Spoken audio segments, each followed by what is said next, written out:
दोस्तों, आज की कहानी में हम एक ऐसे लड़के को देखेंगे जो कि इतना ज्यादा स्मार्ट और हैंडसम होता है कि उसको देखते ही सभी लड़कियां उसके पीछे पागल हो जाती हैं। आप इस बात का अंदाजा ऐसे भी लगा सकते हो कि इस लड़के को देखकर कुछ लड़कियां बेहोश हो जाती हैं, कुछ को मिर्गी के दौरे पड़ जाते हैं, तो कुछ में कॉन्जूरिंग वाली चुड़ैल घुस जाती है। अब इस लड़के में ऐसा क्या खास है जो सभी लड़कियां इसके पीछे इतनी पागल हैं? आइए देखते हैं। तो कहानी शुरू होती है और हम एक फैमिली को देखते हैं जिसमें सभी लोग इतने खूबसूरत थे कि पूरा शहर इनकी खूबसूरती के पीछे पागल था और इसी चीज का फायदा उठाते हुए ये लोग उनसे पैसे भी कमा लेते थे। अब सबसे पहले हम इस फैमिली के बड़े बेटे नटवर लाल को देखते हैं जो कि काफी ज्यादा स्मार्ट और फिट होने की वजह से एक सोशल मीडिया इन्फ्लुएंसर है। इसके बाद हम इसके फादर तिजोरी कुमार को देखते हैं और वो भी काफी ज्यादा हैंडसम थे। हमें दिखाया जाता है कि अपनी जवानी में इतने ज्यादा स्मार्ट हुआ करते थे कि शादी से पहले 1200 से भी ज्यादा लड़कियों ने इनसे अपनी पिंकी पिटवाई थी। इसके बाद हम इनकी वाइफ को देखते हैं और वो भी काफी खूबसूरत है, शायद इस फिल्म के हिसाब से, क्योंकि मुझे तो नहीं लगी। इसके बाद हम इस फैमिली के सबसे छोटे सदस्य और इस कहानी के मेन कैरेक्टर झटपट जिनावर को देखते हैं जो कि पूरे शहर में सबसे ज्यादा स्मार्ट है और ये भी शायद इस फिल्म के हिसाब से। अब जहाँ पर ये फैमिली अपनी स्मार्टनेस की वजह से बहुत ज्यादा खुश थी, वहीं झटपट जिनावर अपने स्मार्ट होने की वजह से बहुत ज्यादा परेशान रहता था क्योंकि ये अपनी लाइफ एक नॉर्मल लड़के की तरह जी नहीं पाता था। झटपट जिनावर जब भी कुछ सामान लेने के लिए घर से बाहर जाता तो मोहल्ले की सारी लड़कियां उसके पीछे पड़ जाती। हम देखते हैं कि लड़कियां इसको देखकर पूरी तरह पागल हो जाती,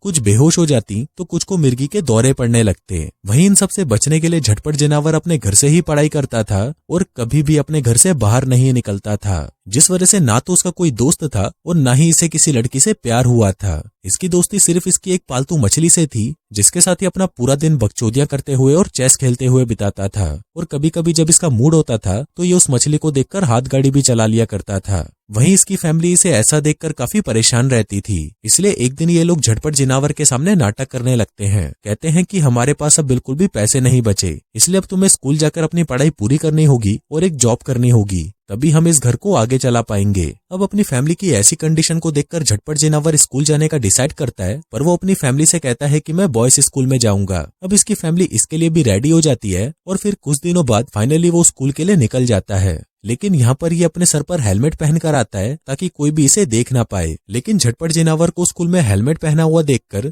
स्कूल के सभी स्टूडेंट सिर्फ उसे ही घूरते रहते हैं। इसके बाद झटपट जिनावर अपनी क्लास में आता है जहाँ पर क्लास का एक बदमाश लड़का चिंटू चुसवाले उसके पास आता है और उसे अपना इंट्रोडक्शन देता है। फिर कुछ देर बाद वहाँ पर क्लास की टीचर भी आ जाती है और झटपट जिनावर को देखकर उसे उसका हेलमेट उतारने को कहती है। अब पहले तो झटपट जिनावर ऐसा करने से मना कर देता है, लेकिन उस टीचर के फोर्स करने पर वो अपना हेलमेट उतार देता है। लेकिन तभी हमें दिखाया जाता है कि स्कूल के बाहर एम्बुलेंस आई है और उस टीचर को हॉस्पिटल ले जाया जा रहा है। वहीं पूरे स्कूल में ये बात फैल जाती है कि आज जो नया स्टूडेंट आया है वो इतना ज्यादा हैंडसम है कि उसको देखते ही क्लास टीचर बेहोश हो गई। अब ये बात झटपट जिनावर को भी पता चल जाती है और वो वहाँ से भागने लगता है, लेकिन तभी चिंटू चुसवाले उसे पकड़ लेता है और उसे अपनी गैंग से इंट्रोड्यूस करवाता है। साथ ही वो झटपट जिनावर से एक हेल्प मांगता है। दरअसल वो एक लड़की के साथ प्रॉम पर जाना चाहता था। चिंटू चुसवाले बताता है कि वो पिछले 3 साल से उस लड़की के लिए सेम क्लास में पढ़ रहा है ताकि वो उसके साथ प्रॉम पर जा सके। उस लड़की का नाम आंडा लमेंडा है और वो पास के गर्ल्स स्कूल की सबसे खूबसूरत लड़की है। फिर चिंटू चुसवाले झटपट जिनावर को कहता है कि तुम आंडा लमेंडा के पास जाओ और उसे मेरा इनविटेशन दो। साथ ही वो उसके साथ पप्पू नाम के एक लड़के को भी भेजता है और कहता है कि इस काम को पूरा करने में पप्पू तुम्हारी मदद करेगा। अब उन दोनों के पास दूसरा कोई ऑप्शन नहीं था, इसलिए वो डिसाइड करते हैं कि वो कल आंडा लमेंडा को इनविटेशन देने के लिए उसके स्कूल में जाएंगे।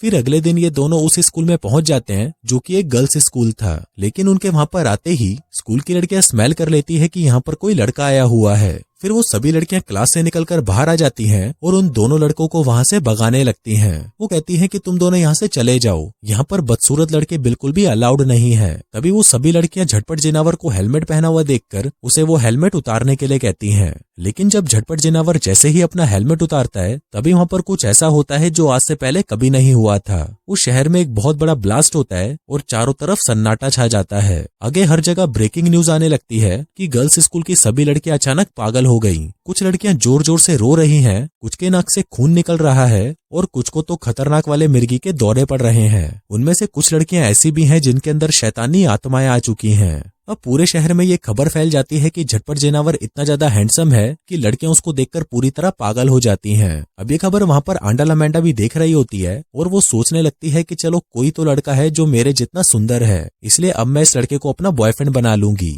दूसरी तरफ हम देखते हैं कि झटपट जिनावर पूरे शहर में इतना ज्यादा पॉपुलर हो चुका था कि शहर की सभी लड़कियां लाइन लगाकर उसके घर का टूर लेने आती थीं। वहीं इसकी फैमिली ने वहां पर टिकट काउंटर लगा रखा था और वो इन लड़कियों से होम टूर देने के पैसे ले रहे थे। अब ये सब झटपट जिनावर भी टीवी पर देख रहा होता है और उसे ये देखकर बहुत बुरा लगता है कि उसकी फैमिली ने पैसों के लिए उसे बेच दिया। वहीं इसकी फैमिली से कॉल करके घर पर बुलाती है, लेकिन झटपट जिनावर उनको मना कर देता है और कहता है कि मैं अब कभी भी घर पर नहीं आऊंगा। इसके साथ ही वो देखता है कि घर पर कुछ लड़कियां गलती से इसकी फिश को गिराकर मार देती है, जिसको देखकर इसका दिल टूट जाता है। फिर वो वहां से जाने लगता है, लेकिन तभी वो वहां पर एक लड़की को देखता है जिसे झटपट जिनावर की खूबसूरती से कुछ भी फर्क नहीं पड़ रहा था। फिर वो लड़की वहां से उठकर चली जाती है और यहाँ पर झटपट जिनावर का दिल धड़कने लगता है, क्योंकि ये पहली लड़की थी जो उसे देखकर बिल्कुल नॉर्मल थी। अब झटपट जिनावर के पास रहने के लिए कोई जगह नहीं थी, इसलिए वो सीधा पप्पू के घर आ जाता है। वहां पर वो देखता है कि पप्पू के रूम में वो सभी चीजें थी जो कि झटपट जिनावर को पसंद थी, मतलब कि इन दोनों की पसंद काफी हद तक एक जैसी थी। अगले दिन ये दोनों फिर से गर्ल्स स्कूल में जाते हैं और वहां पर आंडा लमेंडा से मिलकर उसे चिंटू चुसवाले का इन्विटेशन देते हैं। अब यहाँ पर आंडा लमेंडा ऐसे दिखावा करती है कि उसे झटपट जिनावर को देखकर बिल्कुल भी फर्क नहीं पड़ता, लेकिन उसके वहां से जाते ही उसके नाक से भी खून निकलने लगता है, जिसका मतलब था कि ये भी उसकी खूबसूरती के पीछे पागल हो चुकी थी। अब ऐसे ही कुछ दिन बीत जाते हैं और हम देखते हैं कि पप्पू और झटपट जिनावर फ्रेंड्स बन चुके हैं। फिर एक दिन फुटबॉल मैच के बाद झटपट जिनावर को वहां पर वही छत वाली लड़की दिखाई देती है। इस लड़की का नाम एमिली है और ये एक फूड स्टॉल चलाती है। अब झटपट जिनावर उससे बात करने की कोशिश करता है, लेकिन तभी वहां पर पप्पू भी आ जाता है। अब यहाँ पर झटपट जिनावर को पता चलता है कि पप्पू और एमिली काफी अच्छे दोस्त हैं। ये दोनों काफी समय से एक दूसरे को जानते हैं, यहाँ तक कि पप्पू एमिली को बहुत पसंद भी करता है। अब ये बात जानकर झटपट जिनावर सैड हो जाता है और सोचने लगता है कि वो एमिली को कैसे इम्प्रेस करे। फिर इसके लिए वो अपने भाई को मैसेज करता है, क्योंकि शहर के सभी लोग उसके भाई को लव गुरु कहते थे। अगले दिन झटपट जिनावर अपने भाई से मिलने के लिए कैफे में जाता है, लेकिन वहां पर उसके पेरेंट्स भी थे जो कि छुपकर उसे देख रहे थे।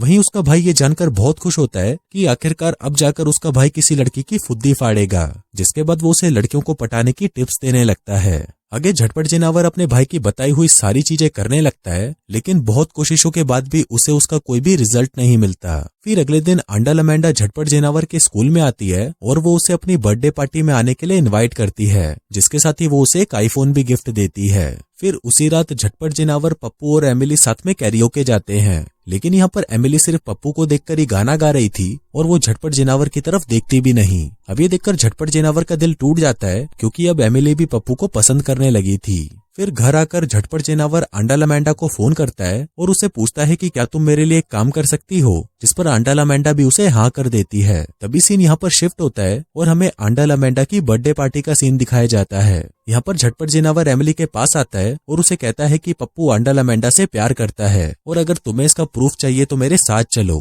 इसके बाद वो एमिली को छत पर लेके जाता है, जहाँ पर आंडा लमेंडा और पप्पू आपस में बातें कर रहे थे, लेकिन तभी वो देखते हैं कि अचानक से आंडा लमेंडा पप्पू को पकड़कर चूसने लग जाती है। वहीं एमिली भी ये सब देख लेती है और ये देखकर उसका दिल टूट जाता है और वो वहाँ से भाग जाती है। अब इस सिचुएशन का फायदा उठाकर झटपट जिनावर एमिली को प्रपोज कर देता है, लेकिन एमिली उसे मना कर देती है। वहीं चिंटू चुसवाले पप्पू और आंडा लमेंडा को किस करते हुए देख लेता है और फिर बाहर आकर वो उसे बहुत पीटता है। इसके बाद जब पप्पू घायल होकर अपने घर में पड़ा था, तभी झटपट जिनावर उसे सारी सच्चाई बता देता है, जिससे गुस्सा होकर पप्पू झटपट जिनावर को अपने घर से बाहर निकाल देता है। इसके बाद बेचारा झटपट जिनावर निराश होकर अपने घर पर आ जाता है और उसकी लाइफ वापस पहले जैसी बोरिंग हो जाती है। वहीं उसकी मॉम उसे उसकी पेट फिश लाकर देती है, जो कि उस दिन मरी नहीं थी और उन्होंने उसे बचा लिया था। अब झटपट जिनावर को भी अपने फ्रेंड्स की बहुत ज्यादा याद आने लगी थी, इसलिए वो सब कुछ पहले जैसा करने की कोशिश करता है। वो अगली सुबह पप्पू के घर पर आता है और उससे माफी मांगता है। यहाँ पर पप्पू भी उसे बताने लगता है कि वो एमिली को बहुत ज्यादा पसंद करता है। तभी झटपट जिनावर अपना फोन निकालता है, जहाँ पर एमिली उन दोनों की सारी बातें सुन रही थी। फिर कुछ दिनों बाद हमें प्रोम पार्टी दिखाई जाती है, जहाँ पर पप्पू और एमिली साथ में थे और वहीं झटपट जिनावर के साथ आंडा लमेंडा थी। वहीं चिंटू चुसवाले भी ये सब देखकर पूरी तरह पागल हो चुका था, लेकिन अब वो कुछ नहीं कर सकता था। इसके बाद प्रॉम किंग और क्वीन आंडा लमेंडा और झटपट जिनावर को चुना जाता है, क्योंकि वो दोनों स्कूल के सबसे खूबसूरत कपल थे। पर तभी वहां पर एक लड़की झटपट जिनावर से कहती है कि ये लड़का कुछ ज्यादा खास भी नहीं है, जिसके बाद झटपट जिनावर का दिल फिर से धड़कने लग जाता है और इसी के साथ ही ये बकवास फिल्म यहीं पर खत्म हो जाती है।